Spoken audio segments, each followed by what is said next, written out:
Welcome to Business on the Vine. I'm your host, Lady Jen Du Plessis, and in this dynamic series, we dive into the challenges, breakthroughs, and victories of entrepreneurs who have turned their passion into success. Welcome. Well, hey everyone, and welcome back to Business on the Vine. I'm your host, Lady Jen Du Plessis. Today with me is Kurt. We had a pre-podcast interview, which I do with everybody, and we had so much fun on the interview. We were like, "Oh, I can't wait to get on the show." And now here we are, and we're like, "What are we talking about?" But we have plenty to talk about. We're going to be talking about leadership today. That's going to be the biggest thing we're going to be talking about. So let me introduce you to Kurt. He is the Chief Marketing Officer, growth operator, and speaker, known for scaling companies through modern go-to systems and disciplined execution. And I want to just start, I have a ton of stuff. You have all these playbooks, you've helped all kinds of companies, you've been featured on a gazillion things. And I don't mean to dismiss your bio. It's wonderful. You've been doing a lot of things, including working in the White House, which I think is fantastic. But I want to get to this one specific point. Through modern go-to-market systems, and I want to find out what that is, and disciplined execution. The first thing I hear when I hear disciplined execution, something you and I spoke about some time ago, is, the adage of the buck stops here. I'm the boss. Those days are over. So what does this discipline look like in today's world? Yeah, it looks like a few different things. I mean, at the core thing, how I help scale. You mentioned we've both done a bunch of things, but Mhm. like EXP Realty, when we were growing that from like I don't know, like 29,000 agents to like 89,000 agents, and that looks like is having these standard operating procedures that you're giving to a core team, and they're just like I said, diligently walking through, and they're following those SOPs. But you don't have them focused on just doing tasks or the actions. Yes, that's part of it, but you make sure that they understand the outcomes you want so that people always have the ability to adjust that, come back with suggestions and changes. And so they're looking to work like a well-oiled factory, cranking through every day, putting out new cars, but knowing at the end of the day, you're not building cars, you're trying to get people from point A to B or give that experience. While at the same time, at leadership, they know that we're always to the back end mad scientisting what that could look like going forward to hand them something new to say like, yep, you were building cars yesterday, now we're going to do minivans, and I'm going to train you how to do that. So they know that reflection is always taking place. Yeah, I think that's pretty interesting, especially when we think about delegation, because a lot of people Mhm. think that leadership is delegating, right? And yes, it is, but helping people understand their part or their role in that delegation and what that is. I always say the input needs to match the outcome.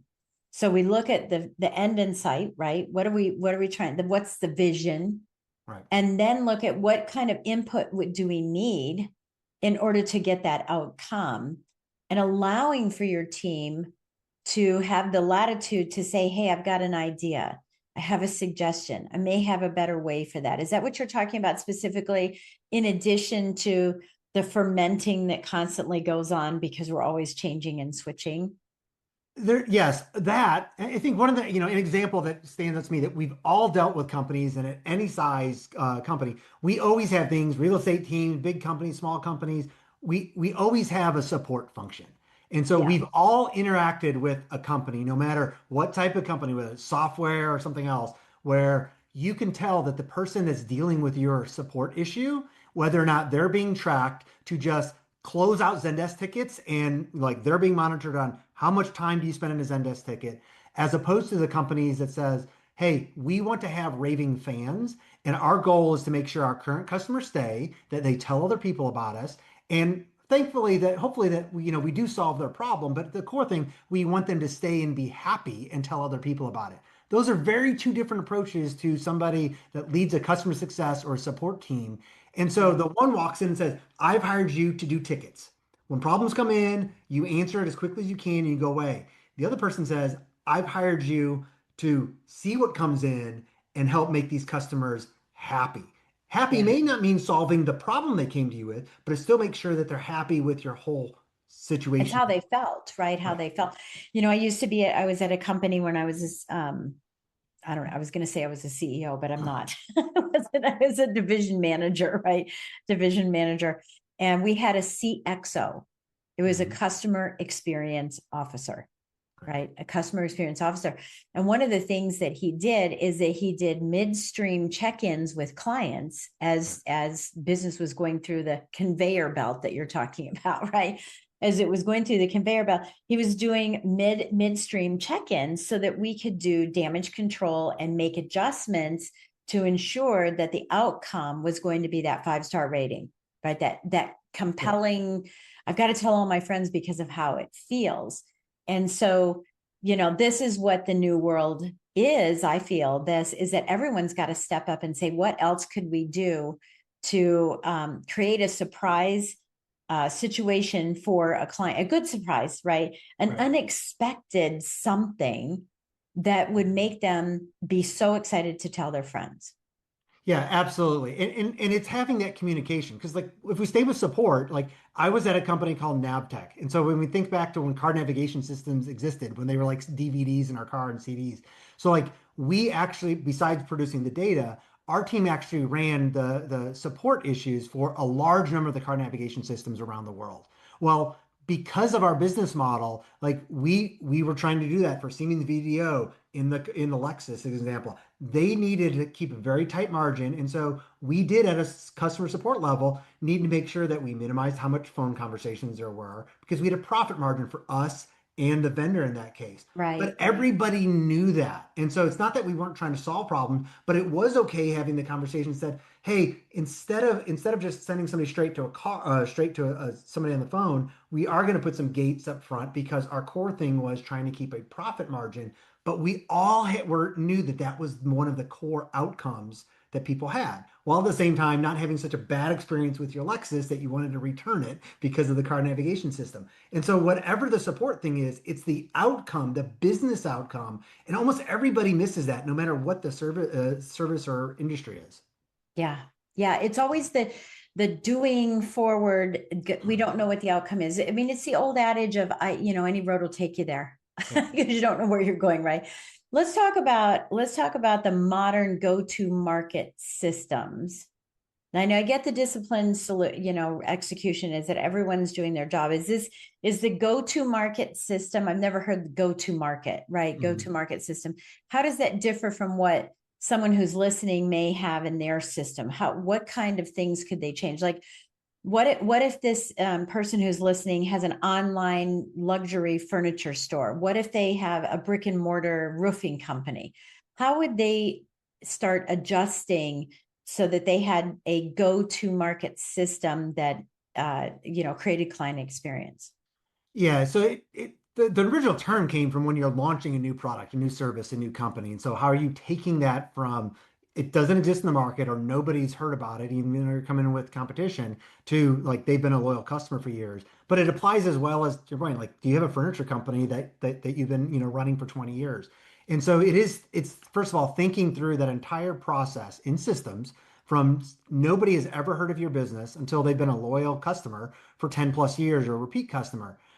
But part of the system approach is also saying, look, there's different ways to think about that. Like you don't just like you can grow a company 2%, 15% year over year by just focusing on very short term. But for me, a modern system first says no matter the size of the business, you have to separate your how your marketing, how your sales takes place into three different categories. And so one is like 2 to 12 month revenue. So we do this, we get revenue in the next 2 to 12 months. Or we're going to invest this and maybe it will benefit that, but our primary goal is there's no return for 12 months to 36 months versus what portion of our effort and budget do we put towards 36 months plus? Hey, you're growing that furniture business, you have an online software company, you're growing a big real estate brokerage. You're doing things that you're going to track leading indicators with X% of your budget with systems so that, hey, at 36 months plus, we're growing at a different scale than what we're growing now. Doesn't mean that these systems can't talk to each other and do a little bit of the same thing, but that's very different conversations that you're having internally. And you can't just easily go from one straight to the next. Like from a system perspective, I actually, as a leader, have to make sure, like, no, like if I or you can't healthily have that split conversation, maybe we need to set those into different meetings when we're talking about different time frames. Or like I had a CEO once where Yeah. he could bounce back and forth, but to be able to talk about a different time frame than like 2 to 12 months, he was like, "Can you put on the hat?" And so like I actually had a different hat depending on like, are we Well, and we've talking? seen that, right? We've Like, seen that. There's books about that, the six hats of businesses and different hats that we put on, yeah, and being all virtual, like he's like, I visually. need that to know I'm not talking about this year's revenue with you. And I was like, Right. great. That's what I needed to be able to make sure we could have Yeah. this conversation. Yeah. I love those leading indicators and I love that growth mode because so often we just get trapped in doing the conveyor belt, and going back and go, okay, we went down the conveyor belt. Let's come back to the conveyor belt. Went Yeah. back. I call them alumni clients. That's that client retention Mhm. because instead of past clients, because a lot of people do it, they say, let's just look linear at how our Right. system works and hope that they're going to like us through that process and that we do something unique and different to make them feel good, hopefully, right? Because there's the mechanical part of it, and then there's the mindset piece that we need to be friendly. When the Mhm. manager comes over at a high-end restaurant and says, "How's everything going?" Right. That's an example, right? And having those check-ins that are so important. But that's just the process. But afterwards, how do bringing them back in again? So what kinds of suggestions do you have for someone who's listening and saying, well, my business is, because everyone's going to say this, right? My business, like nobody else's business. Right. We do end to end. Once they buy, they're done. They get a roof put on and they don't need us for 75,000 years, right? So, what do you say for someone like that they could ingrain in there to have that sustainability for that long haul? Yeah, I mean, even I love the idea of the roof because typically people do think like, hey, they don't need to replace it unless there's a storm for 15 to 50 years. Yeah, yeah, And so part of it is like the core thing of when you're actually serving them. Like, so giving your team, like there's usually a different person that sells than the project manager who's showing yeah, up. yeah. Well, most of those, in the case of the roofing, most of the people will tell their project manager their job is to get in, get it done as quickly as possible, as opposed to, hey, when you're in, part of your job is to wave at every neighbor that you meet. Part of your job is Mhm. to look for other things that are going on and see what you can do. So a little bit different than roofing, but like lawn care. Yeah. One of the things I love in lawn care, having built and sold lawn care business when I was younger, is like in my neighborhood, we have about 120 homes. There's two homes in my neighborhood that I know that the way that they got their person provider was because they were doing somebody else's lawn and they made sure their people were trained that said, look for balloons that show a birthday or baby. Look for any sign that maybe somebody lost a loved one or something's going on. Do you see people delivering food? And then in the case of the baby, go knock on the door and they planned in. Like they knew it took 15 to 25 minutes to do a lawn. So half a gallon of gas.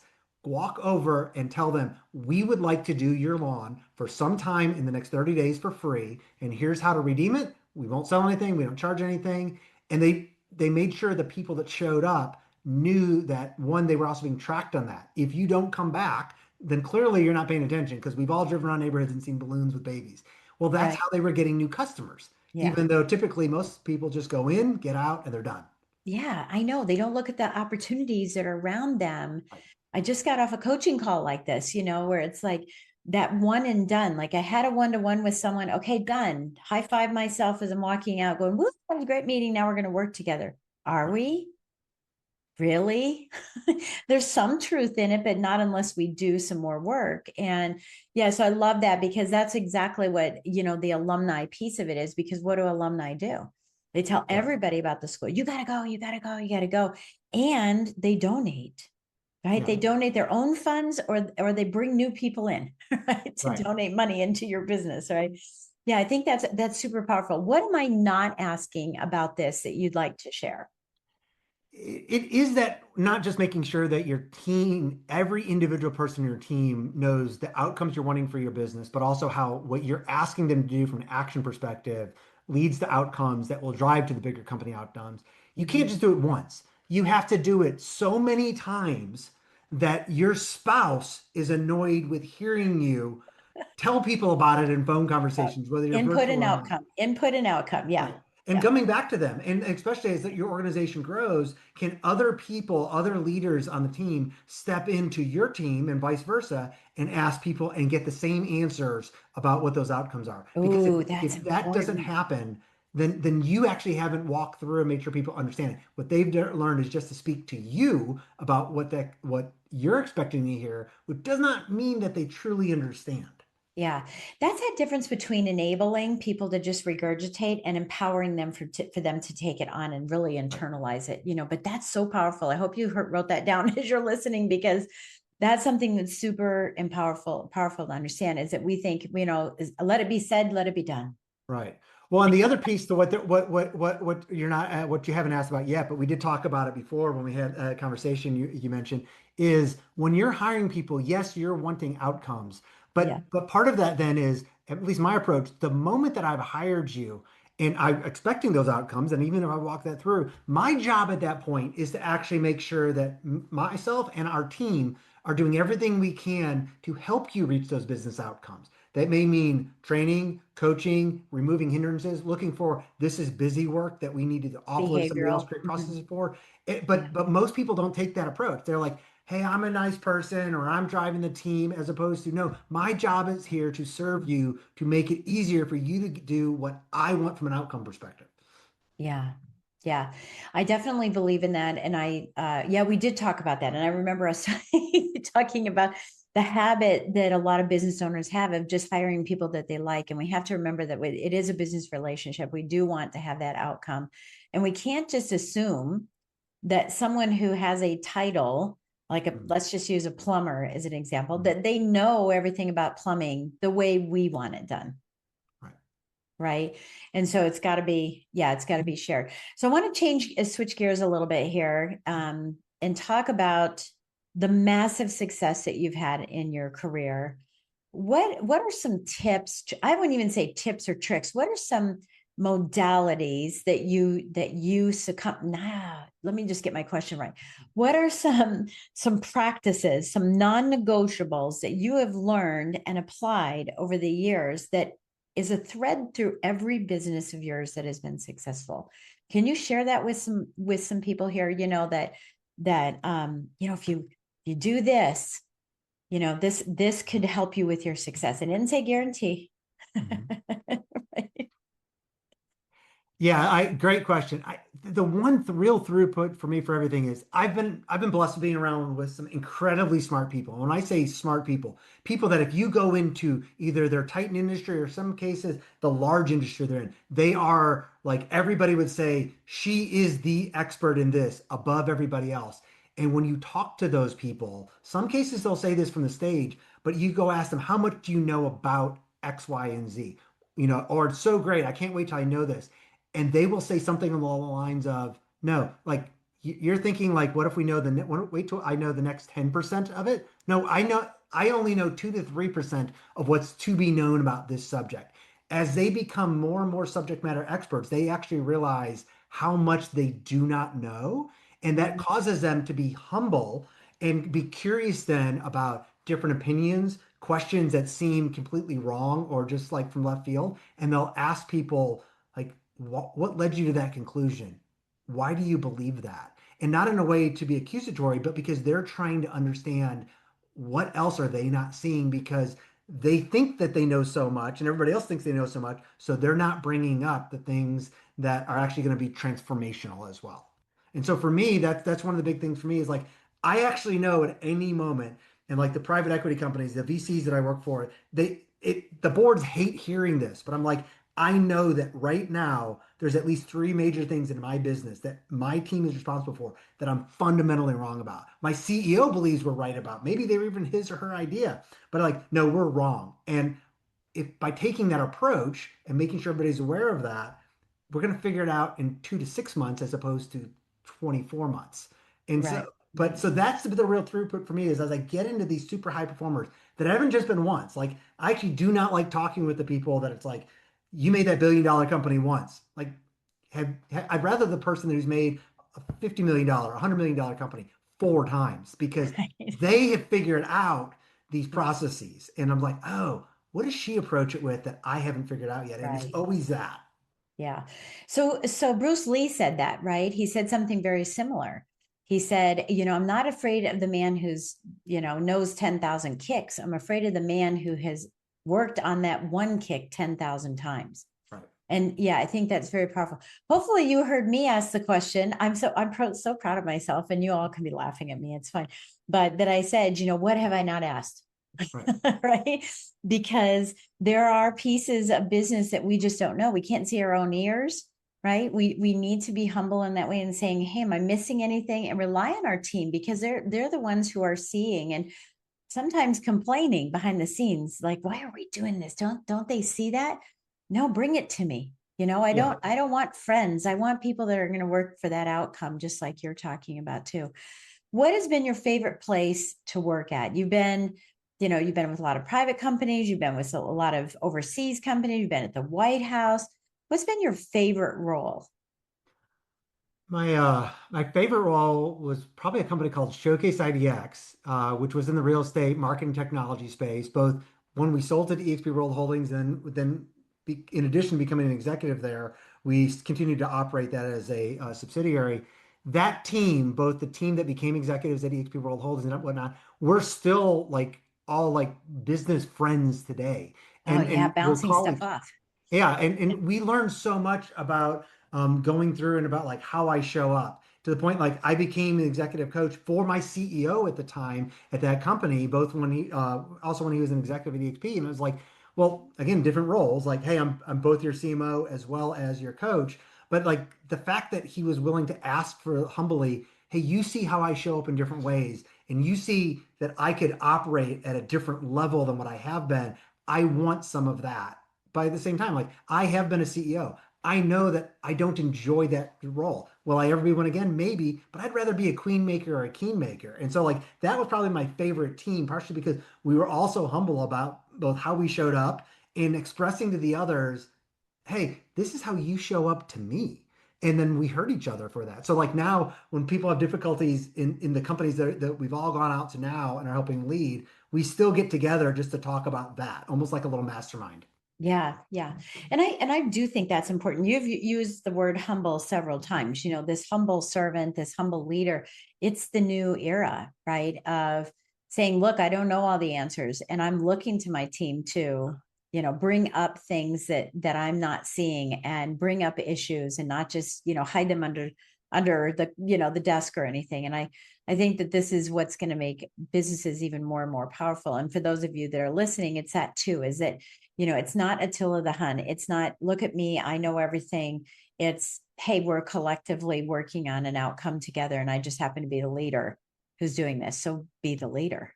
Yeah. Well, Right. and especially if you want growth over time. Like Yeah. I've also been told like I triage extremely well. I have no problem slipping back into my old style of being that authoritative leader that's being the kind of the Well, Attila sometimes you Hun. do. But Yeah. there's a time, but there's also a time for that. You can only do that for so long before not just the team will burn out, but you will burn out. But the growth over time, to your point, you have to be that servant leader. Your term sovereign leadership. You have to be able to Yeah. both do that yourself and allow other people to do that because that authoritative place will only lead to burnout and it will cap Yeah. your growth no matter whether you're a plumbing company or a massive public company. Yeah, yeah. We talked about that too. Is like, especially with the sovereign leader, you can fight all these battles, but you're still going to be exhausted, and you're going to have another battle tomorrow. And you have to be able to step back and really analyze, what's happening. What are the things, where are the kinks in the armor that we need to work on, Right. in the whole chain. And being able to oscillate, it's not a balance on this. This is oscillating between the two, Well, oscillate. to your point, like balance it's a verb. I mean, most people get this like, I want balance in my life. We're Yeah, like, you'll no, if never you go find get it. on a balance beam, you're going to go back and forth and stuff like that. Accept it and just you're going to keep adjusting. Yeah. Yeah. And I love that. I love that because I don't like using that word. It's always oscillating and never balanced. I mean, if it were balanced, we're 50-50. We're half as good on both sides. So why Right. would you do that?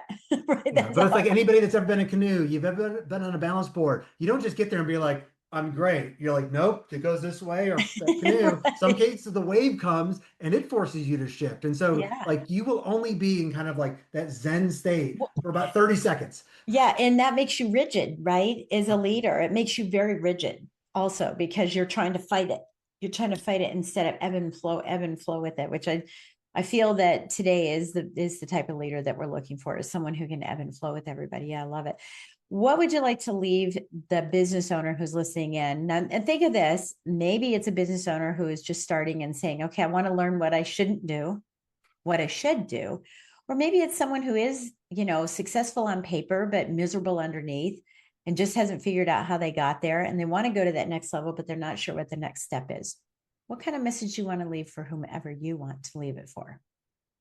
it, it is so critical to make sure that you have actually defined what you want out of your life. And not that you have to have a big mission statement, and I do believe that you should, but you need to have thought through like what does your mission look like and over what time frame. Like I had a Mm-hmm. COO who like his mission when we first met was to be happy. And I was like this week, When? this month, this year, Right. it like When? we struggled with that over kind of coffees for a while. Yeah. And when I met for like 2 years afterwards, and it was like that really matters so that you can then decide, all right, now how do I come back and intentionally approach supporting that over time frame. God, I hate it when people I have on paper, like in their bank account, actually made obscene amount of money and they've lost their spouse, their kids don't talk to them anymore. And I'm like, do At you what really feel like cost? you've won? Yeah. What cost? Right. Yeah, beautiful, beautiful. Well, Kurt, I know that we have your contact information. We'll have it in the show links, the links for the show rather. We'll have it in the notes, and anyone who wants to reach out to you could reach out. What do you need most right now in your practice? More questions about what's going on in your business. I'm writing an obscene amount of content right now. And Okay. so what I actually want to know is like for any of the business owners that are listening, like what are 2 or 3 questions that you're like, yeah, but what about this? Or to your point, my business is different and I don't think this applies. Send me a note. I actually want to know that to see if maybe I Yeah. have commentary on it. Yeah. Beautiful. Beautiful. So, is there a book coming out that you're writing all this content? There probably will be now. I have turned down 3 book deals in the past, and so we'll probably go a different approach going forward. Good, good, good, good. Well, I can't wait till it comes out. Well, thank you so much, Kurt, for joining us today. We really appreciate it and look forward to seeing you again soon. Yeah, thanks for having me. Absolutely. And thank you for joining us today. Thank you for taking notes. Hopefully, you did. And remember to hop on over to YouTube and subscribe to our channel because there you will find my other podcasts and my TV show and my other YouTube channel show where we're talking all about business with a variety of different business owners and different acronyms within business to help you grow your business. We'll catch you next time on Business on the Vine. Thank you for joining us on Business on the Vine. If you found value in today's conversation and would like additional support, go to supportfromjen.com. Remember, the best ideas are always discovered on the vine, so keep innovating, stay inspired, and continue to grow.